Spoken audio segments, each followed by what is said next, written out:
కాకినాడ జిల్లా పిఠాపురం వైసీపీ కార్యాలయంలో యువత పోరు పోస్టర్ను నియోజకవర్గ ఇన్ఛార్జ్ వంగ గీతా విశ్వనాథ్ ఆవిష్కరించారు. ఈ సందర్భంగా ఆమె మాట్లాడుతూ మాజీ సీఎం జగన్ ఎంతో ప్రతిష్టాత్మకంగా రాష్ట్రంలో 17 కొత్త మెడికల్ కాలేజీలు నిర్మించారని, అలాంటి కళాశాలలను చంద్రబాబు దుర్బుద్ధితో ప్రైవేటు పరం చేస్తున్నారని మండిపడ్డారు. నిరుద్యోగ యువతకు ఉద్యోగ అవకాశాలు కల్పించకపోతే ఎన్నికల సమయంలో ఇచ్చిన హామీలు అమలు చేయకపోవడం చాలా దౌర్భాగ్యమని అన్నారు.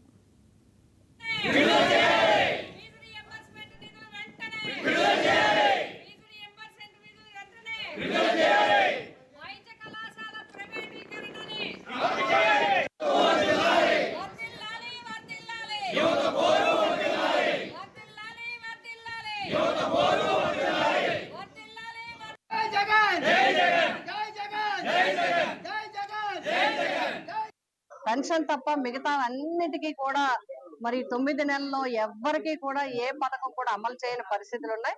మహిళలందరూ కూడా ఇబ్బంది పడడం జరుగుతుంది, రైతులందరూ ఇబ్బంది పడడం జరుగుతుంది. అన్ని వర్గాల్లో కూడా ప్రభుత్వం సంక్షేమ పథకాలు మాత్రమే కాదు, అన్నింటిలో కూడా ఈ ప్రభుత్వం వచ్చినప్పటి నుంచి కూడా ఇబ్బందులకు గురవుతున్నారని అన్ని వర్గాలు కూడా చాలా బాధ చెందడం జరుగుతుంది.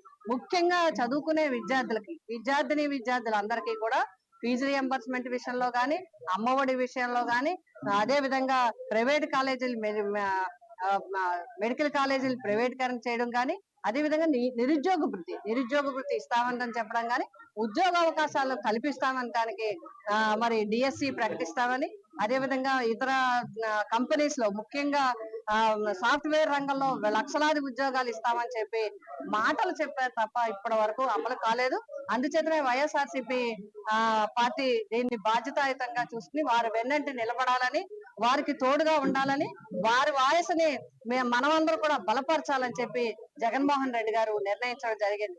అందుచేతనే 12వ తేదీ ఈ నెల 12వ తేదీన మన వైఎస్ఆర్సీపీ పార్టీ ఆవిర్భావ దినోత్సవం వచ్చింది.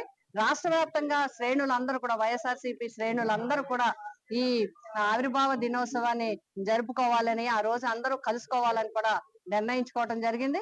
అదే విధంగా పిఠాపురం నియోజకవర్గంలో ఉన్న నాయకులందరూ, అదే విధంగా కార్యకర్తలందరూ, అభిమానులందరూ, అన్ని వర్గాలకి చెందిన వైఎస్ఆర్సీపీ కుటుంబం అంతా కూడా ఉదయం 8 గంటలకి 12వ తేదీన పిఠాపురం వైఎస్ఆర్సీపీ కార్యాలయానికి చేరుకుని 9 గంటల వరకు ఇక్కడ కార్యక్రమాలు నిర్వహించుకొని అందరూ కలుసుకుని మాట్లాడుకుని జెండా ఆవిష్కరణ చేసుకుని ఇక్కడ నుంచి కాకినాడ కార్యాలయం దగ్గర, టౌన్ కార్యాలయం దగ్గర, బాలా త్రిపుర సుందరి గుడి దగ్గర మరి జిల్లా వ్యాప్తంగా వచ్చిన అందరి చేత కూడా అక్కడ ఆవిష్కరణ, అక్కడ ఆవిర్భావ దినోత్సవ కార్యక్రమం